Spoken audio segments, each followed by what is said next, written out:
ఈ రోజు మన బడిలో బుర్రకథను చెప్పుకోబోతున్నాము. మీరు సిద్ధమే కదా? మేము సిద్ధమే. ఇంకేం అందరినీ పలకరించి మొదలు పెడదామా? మరి మీరు ప్రారంభించండి. సభకు నమస్కారం. పాఠాలు చెప్పే గురువులందరికీ, నిజాలు నమ్మే మిత్రులందరికీ వందనాలు, అభివందనాలు. వినరా భారత వీర కుమార, విజయం మనదేరా. జయము జయము మన భారత భూమికి, జయము దిగ్వజయము.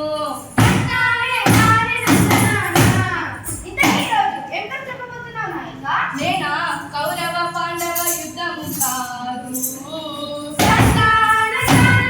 గంగాలమ్మ నాట్యము కాదు, భోజరాజు కథ కానే కాదు, కాశీనాథుడి కథ అసలే కాదు. అది కాదు, ఇది కాదు, ఇంకేం చెప్తాడీనా? అందరూ లేచి ఇళ్ళకు పోండి, అయ్యో పోండి. ఓరి దుంపదెక్క, ఆగు ఆగు, ఆకండి ఆకండి. మరి ఈ రోజు నేను చెప్పబోయే కథ ఏమిటంటే, నేటి సమాజంలో జరుగుతున్న కథ. ఇది భావితరాలకు సంబంధించిన కథ, తమ తల్లిదండ్రుల మనోవేదనకు చెందిన కథ.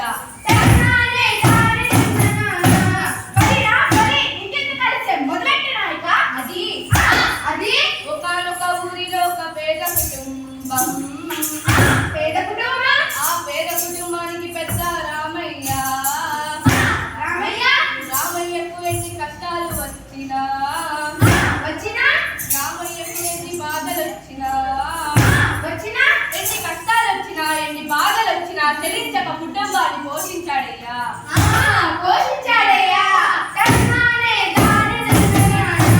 రామయ్య భార్య మహాపతివ్రత. ఎల్లప్పుడు భర్తను అనుసరించి కుటుంబానికి సేవలు చేసింది.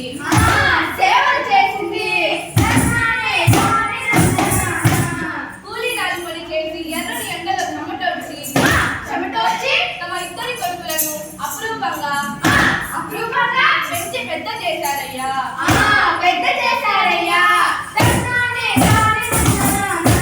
తల్లిదండ్రులు తమ కడుపు మార్చుకొని రోజుకి ఒక్క పూట గంజినీరు తాగి బతికారయ్యా. అయ్యో ఎంతటి కష్టం. రూపాయి కూడబెట్టి తమ ఇద్దరి కొడుకులను పెద్ద చదువులు చదివించారయ్యా.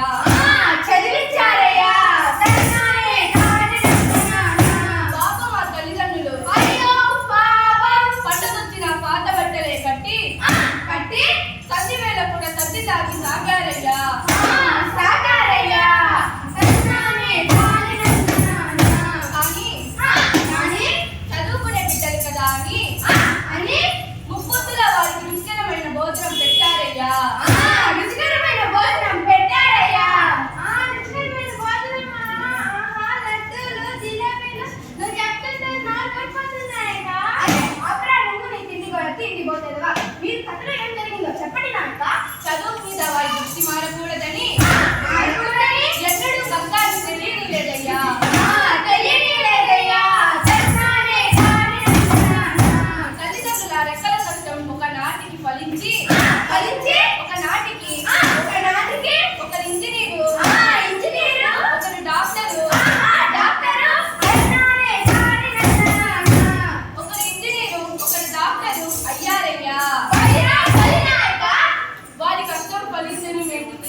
తల్లిదండ్రులకు చాకిరీ చేయడం దండగని వారిని వీధిలోకి తోసినారయ్యా.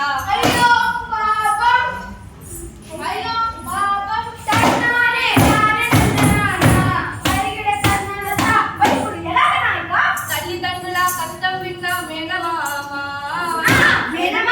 తల్లిదండ్రుల కష్టం విన్న మేనమామ పట్టణం వచ్చాడయ్యా. పట్టణం వచ్చాడయ్యా.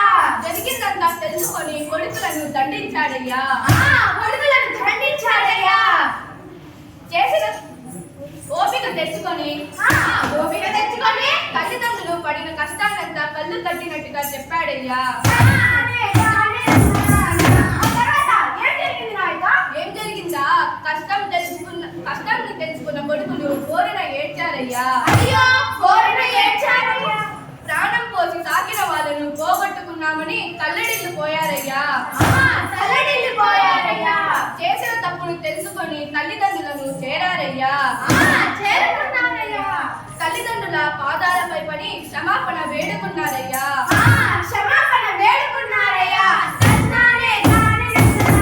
అప్పుడు తల్లిదండ్రులు ఏం చేశారంటే ఆపు నువ్వు నీ అప్పుడు చెప్పు మాటలు.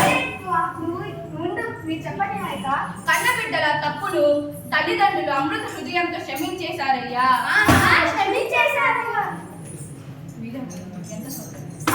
ఎంత సంతోషం. తల్లిదండ్రులను తమ ఇంటికి తీసుకుపోయి సేవలు చేశారయ్యా. సేవలు చేశారయ్యా. తల్లిదండ్రులే ప్రత్యక్ష దైవాలని వారికి పాద నమస్కారం చేశారయ్యా.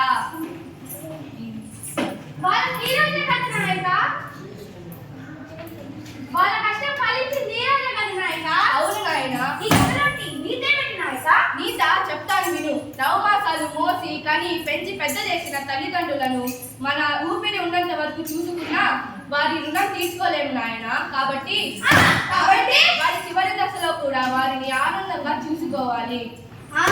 చూసుకోవాలి.